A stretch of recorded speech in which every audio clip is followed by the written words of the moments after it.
যেহেতু আপনার সময় কম, আমরা দ্রুত একটা বিষয় থেকে আরেকটা বিষয়ে যেতে হচ্ছে। সম্প্রতি আপনি একটি ভাষণে বলেছেন, আমি এখানে ছোট্ট একটু অ্যাড করতে চাই। জি প্লিজ। এই যে মব, যেটাকে এখন মব বলা হচ্ছে, এর চাইতে কিন্তু আরো নিকৃষ্ট মব কিন্তু গত 15.5 বছর মানুষ প্রত্যক্ষ করেছে। ইভেন আপনাদের সাংবাদিকদের সাথে হয়েছে, আরো অনেকের সাথে, পলিটিশিয়ানদের সাথে তো এগুলো কোনো ডাল ভাত, কোনো ব্যাপারই ছিল না। সিভিল সোসাইটির মানুষের সাথে, শিক্ষকদের সাথে।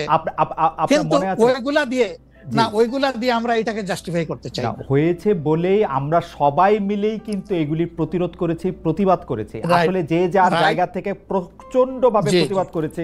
আমার মনে আছে ডয়েচে ওয়েলেতে থাকতে আমি একবার শেখ হাসিনার নাম করে এতবার বলতেছিলাম যে কেন তিনি এটি করবেন, কেন তার এটি সমালোচনা করা যাবে না, এবং কেন তার এটা, মানে আমার মনে আছে যে মানে আমার সাংবাদিকতায় আমি কোনো সময় অ্যাক্টিভিজম করতে চাই না বা অ্যাক্টিভিজমের জায়গা থেকে, কিন্তু এইগুলির প্রতিবাদ আমরা সবাই মিলেই আসলে করেছিলাম, যে যার অবস্থান থেকে। রাজনীতিবিদরা এখনো আমাদেরকে করতে হবে, কিন্তু এখনো যদি আমরা সেই জায়গার মধ্যেই থাকি এবং কেউ কেউ আমরা এটা বলি যে তারা করেছে সেজন্য এটা ঠিক আছে, সেইটার ব্যাপারে আপনার কাছে বিচার দিতে চাইছি। প্রশ্নই ওঠে না, এটাকে সাপোর্ট করা যাবে না। আরেকজন অন্যায় করেছে তাই আমি আরেকটা অন্যায় করবো, এটা চলবে না। আর তাইলে আমরা ভালোর দিকে আগাবো কিভাবে? অ্যাবসলিউটলি আমরা আগাতে পারবো না। আপনি সম্প্রতি এক ভাষণে বলেছেন, আরেকটা প্রসঙ্গে যাই, যে সেই গণতন্ত্র হালাল যার মাধ্যমে আল্লাহর বিধান কায়েম করা যাবে, বুলেট নয় ব্যালটের মাধ্যমে যেতে হবে। এটা আপনি বলেছেন হাদিসের রেফারেন্স দিয়ে। আপনার এই বক্তব্যের প্রতিবাদ করেছেন মুফতি ডক্টর সাইয়েদ মোহাম্মদ এনায়েতুল্লাহ আব্বাসী সিদ্দিকী। রোববার ফেসবুক এক পোস্টে দাবি করেছেন যে তিনি হাদিসের সুস্পষ্ট অপব্যাখ্যা করেছেন। আপনি এক লাইনে আবার একটু ব্যাখ্যা দিবেন কিনা? না, আমি হাদিসের দেই নাই। আমি বলেছি যে ডেমোক্রেটিক যে প্রসেসটা, এটা রাসূল করিম সাল্লাল্লাহু আলাইহি সাল্লামের পরে যারা রাষ্ট্র পরিচালনা করেছেন খোলাফায়ে রাশিদিন, তাদের সময় ছিল, এবং এটা বাস্তবতা আমরা সবাই জানি। হযরতে ওমর খুতবা দিতে দাঁড়াইছেন, সাধারণ মুসল্লি বলছে আমি আপনার খুতবা শুনবো না। কেন শুনবেন না? ওই যে আমরা কুশাগার থেকে কাপড় পাইলাম, আমার কাপড়ে লম্বা জামা হইলো না, আপনারটাই লম্বা জামা হইলো কেমনে? এই তো সেম কাপড় দেখতেছি। তখন তিনি তার ছেলে আব্দুল্লাহ ইবনে উমরকে বলেছিলেন, বাবা তুমি এবার জবাব দাও। তিনি দাঁড়াইয়া বললেন যে দেখেন, বাবা তো রাষ্ট্রের দায়িত্বশীল, তার সাথে বিভিন্ন বিদেশি প্রতিনিধি দল আসে, রাষ্ট্রের সম্মানে আমি বাবাকে বলেছিলাম যে বাবা আমাদের পোশাক 2 টুকরা করে কাটার দরকার নাই, আপনি অনুমতি দিলে আমি কুশাগারকে রিকোয়েস্ট করতে চাই যে আমাদের 2 পিস না কেটে দিয়ে দেওয়ার জন্য, সেটা দিয়ে আপনি জামা বানাবেন। তো আমার বাবা এবং আমার 2 পিস মিলে উনার 1 পিস হয়েছে, এবং তাই উনার জামা লম্বা। তো লোকটা বসে আল্লাহ শুকরিয়া আদায় করে বললেন যে খলিফাতুল মুসলিমিন, এবার আপনি আপনার খুতবা দেন, আমি শুনবো, মন ভরে শুনবো। তো এই দেখেন, এটাই তো বিউটি অফ ডেমোক্রেসি। ওই যে আপনি ফ্রিডম অফ এক্সপ্রেশন বললেন, এর চাইতে ভালো ফ্রিডম এক্সপ্রেশন কোথায় পাবেন আপনি? আমি বলেছি যে না, গণতন্ত্র হচ্ছে এটা কোনো ইজম না, এটা আপনি নিজেও জানেন। গণতন্ত্র কোনো মতবাদ না, it's a way to establish your ism. আপনি যেটা চয়েস করেন, এটা ক্যাপিটালিজম হইতে পারে, সোশ্যালিজম হইতে পারে, কমিউনিজম হইতে পারে, এরকম যেটাই হোক সেটা আপনি করবেন। কিন্তু এটা একটা ওয়ে, এই বাহনের উপরে আপনি চড়ে যাবেন। সেটা যদি আল্লাহর দিন কায়েমের উদ্দেশ্যে হয়, তাহলে অবশ্যই এটা মুসলমানদের জন্য হারাম হওয়ার কথা না। এখন আমার কথার সাথে তো ডিফার করতেই পারেন, উনি একজন লার্নেড মানুষ, আমি তাকে রেসপেক্ট করি, এবং কারো ডিফারেন্সটাকেও আমি রেসপেক্ট করি, কারণ এটা না হলে তো আপনার ফ্রিডম অফ এক্সপ্রেশন থাকবে না, এবং মাল্টিকালচারাল সোসাইটিও বিল্ড আপ করা সম্ভব হবে না। আচ্ছা, অ্যাবসলিউটলি ফাইন। আচ্ছা, আপনি শুক্রবার একটা দলীয় কর্মসূচিতে বলছেন যে দিন কায়েমের চেষ্টা বা প্রচেষ্টা ঐচ্ছিক নয়, মুমিনের উপর ফরজ। আরবার আপনাদের দীর্ঘদিনের একটা স্লোগান হচ্ছে এরকম, আল্লাহর আইন চাই। এখন একটি নতুন প্রচারণা, মানে অনেক দলকেই ক্ষমতায় দেখা যায়, মানে জামাত ইসলাম একটা নতুন প্রচারণা এরকম যে অনেক দলকেই ক্ষমতায় দেখা হয়েছে, জামাতকে একটিবার সুযোগ দেওয়া হোক, আপনারা যদি নির্বাচনে জিতে ক্ষমতায় যেতে পারেন তাহলে কি বর্তমান ব্যবস্থা পাল্টে কোরআন সুন্নাহ ভিত্তিক শাসন বা শরিয়া আইন, শরিয়া ব্যবস্থা চালু করবেন? আসলে দেখেন, কোরআন সুন্নাহ ভিত্তিক মানে অনুশাসন যেটা, এটার ব্যাপারে সমাজের পারসেপশনের ভিন্নতা আছে। আমাদের বাংলাদেশের যে সংবিধান আছে, এই সংবিধানের অনেকগুলা আর্টিকেল, অনেকগুলা ধারা উপধারা কোরআনের সেন্সের সাথে পুরোপুরি মিলে যায়, এটার সাথে কোনো ডিফারেন্স নাই। আবার কিছু কিছু ধারা আছে সেখানে কনফ্লিক্ট, কন্ট্রাডিকশন আছে। তো ওরকম পরিবেশ পরিস্থিতি যখন আসবে, জনগণের প্রত্যাশার আলোকে এটা মানে সবার সাথে ইন্টারেক্টিভ হয়ে সবাইকে সাথে নিয়েই ইনশাআল্লাহ ভালো জিনিসগুলোকে আমরা ইনপুট দেবো আল্লাহ চাই। তবে এটাও মনে রাখার বিষয় যে কোরআন কোরআনী শাসন হঠাৎ করে আল্লাহ তাআলা এস্টাবলিশের হুকুম দেন নাই। It was a gradual process. Say for example মাদক কিন্তু দুনিয়ার কেউ কিন্তু এটাকে অ্যাপ্রুভাল দেয় না, বাট এটার প্র্যাকটিস সব জায়গায় আছে, এটা বাস্তবতা। তো সেই মদ যখন হারাম ঘোষণা করা হয়, নিষিদ্ধ করা হয়, তখন কিন্তু 3 পর্যায়ে গিয়ে চূড়ান্তভাবে এটা নিষিদ্ধ করা হয়েছিল। তো এটা গ্রাজুয়াল একটা প্রসেস। আপনি একটা ক্রাইম থেকে, দীর্ঘদিনের প্র্যাকটিস থেকে মানুষকে সরাবেন, আল্লাহ তাআলার সেই বিধানকে অনুসরণ করেই আমরা আগাবো ইনশাআল্লাহ।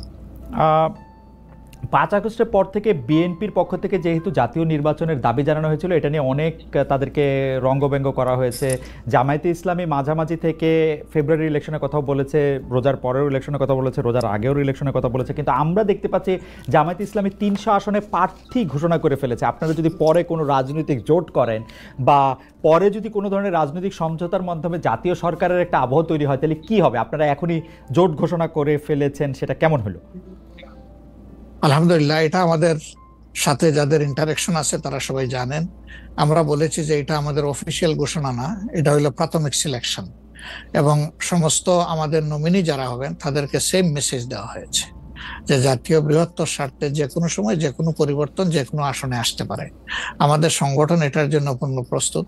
প্রয়োজনে আমার থেকেই পরীক্ষা শুরু হবে, কোনো অসুবিধা নেই।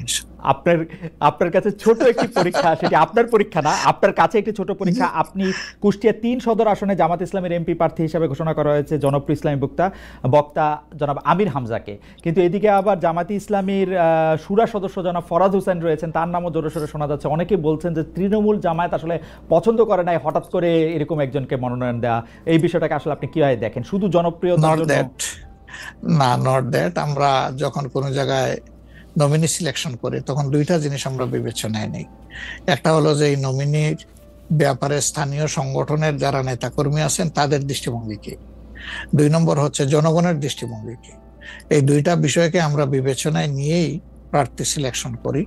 এবং এটা যেগুলো শুনতেছেন, অনেক সময় আমাদেরকে অতি ভালোবাসেন যারা, ওই যে আপনি একবার আমাকে জিজ্ঞেস করলেন যে আপনাদের ব্যাপারে এত বিরোধিতা করে কেন, তাই আমি বলছিলাম যে তারা অত ভালোবাসে তো অনেক বেশি, এই জন্য আমাদেরকে নিয়ে কসলাইতে হবে। জনাব আমির হামজার বিরুদ্ধে যে দুটি বক্তব্য বেশি সামনে আসছে, তিনি একবার বলেছিলেন যে তার 14 গোষ্ঠী সবাই আওয়ামী লীগ করেন। 2 নম্বর হচ্ছে যে এই জুন মাসেও জনাব আমির হামজা নিজ এলাকায় মোটরসাইকেল শোডাউন করেছেন, যেই শোডাউনের রাজনীতি অ্যাপারেন্টলি আপনারা উৎসাহ দেন না, কিন্তু তাকে এটি করতে দেখা যাচ্ছে।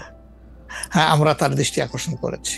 ওকে, আমরা এই ব্যাপারে দৃষ্টি আকর্ষণ করেছি যে পাবলিক ইনকনভিনিয়েন্স হয় এমন কোনো কাজ আমরা করব না, যত দূর সম্ভব এটা আমরা অ্যাভয়েড করে চলবো। এটা আচ্ছা, আমরা আরেকটা প্রসঙ্গে আসি যে লন্ডনে ডক্টর মোহাম্মদ ইউনূস এবং জনাব তারেক রহমানের বৈঠকের পর যৌথ বিবৃতির প্রসঙ্গে জামায়াতে ইসলামী একটা শক্ত অবস্থান নিয়েছে। তারা বলেছে যে বৈঠককে তারা স্বাগত জানিয়েছেন, কিন্তু যৌথ বিবৃতিটা তারা পছন্দ করেন নাই।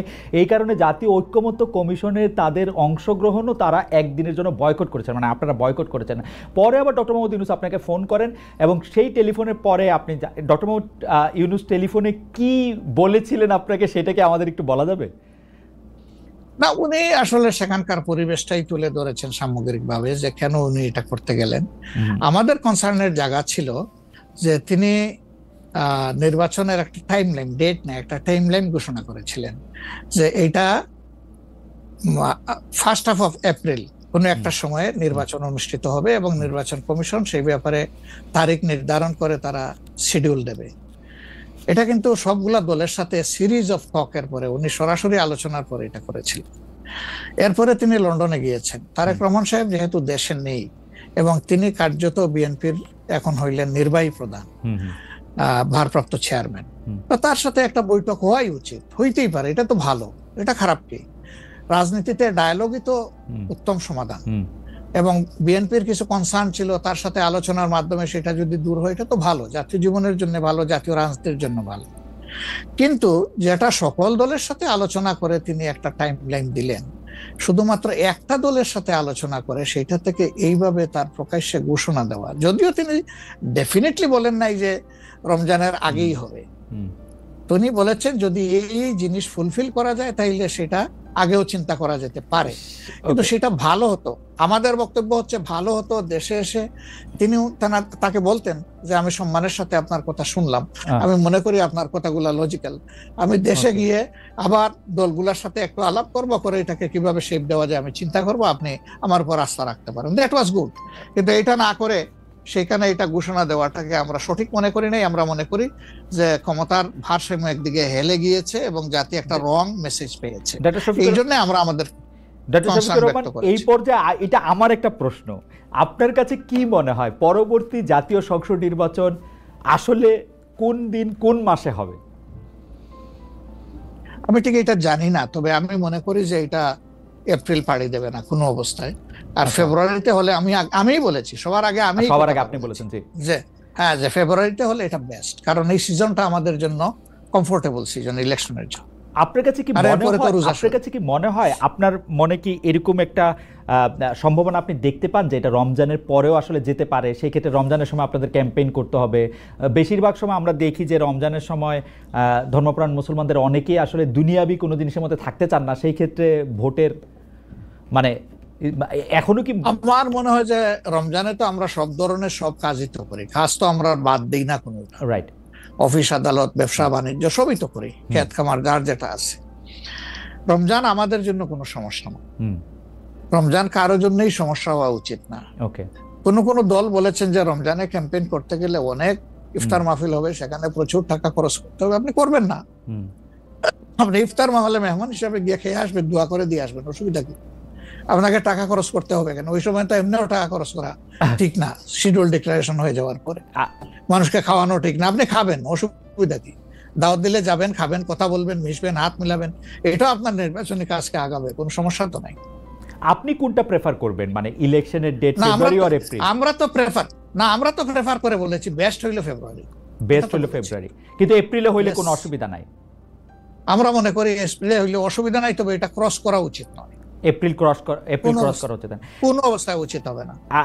আপনি কি মনে করেন এখন যদি নির্বাচন কমিশন বলে যে তারা ডিসেম্বরে নির্বাচন দিতে চান, তাইলে কি আপনারা আপত্তি জানাবেন না আপনাদের এটা? হ্যাঁ, না, আমরা ওই যে 2-3টা জিনিস বলেছি, যে বেসিক রিফর্ম, তারপরে হচ্ছে আপনার দৃশ্যমান বিচার,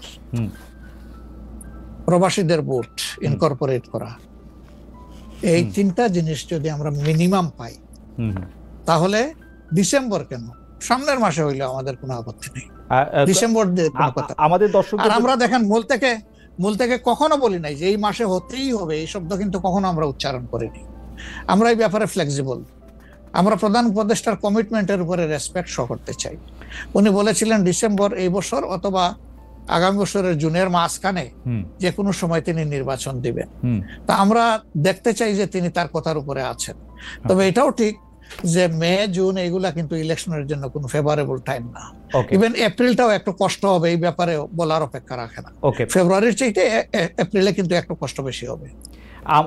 আপনাকে যেহেতু মানে একটু তাড়াতাড়ি, সেজন্য আমাদের শেষ প্রসঙ্গ সেটা হচ্ছে বিএনপির সাথে জামায়াতে ইসলামের সম্পর্ক। আমরা দেখেছি যে আপনি এবং আপনাদের দলের নায়েবে আমির, তারা দুজনেই বিএনপির চেয়ারপারসন এবং ভারপ্রাপ্ত চেয়ারপারসন যারা লন্ডনে ছিলেন তাদের সাথে দেখা করেছেন। দেখা করার পরে আমরা রাজনীতিতে একটা ইতিবাচক সুবাতাস দেখেছিলাম। আপনি এসে ফেব্রুয়ারিতে ইলেকশনের কথা বলেছিলেন। এখন আবার ব্যাপারটা আসলে কোন জায়গায়, মানে জামায়াতে ইসলামী বিএনপি কি পরস্পর মুখোমুখি অবস্থা আছে?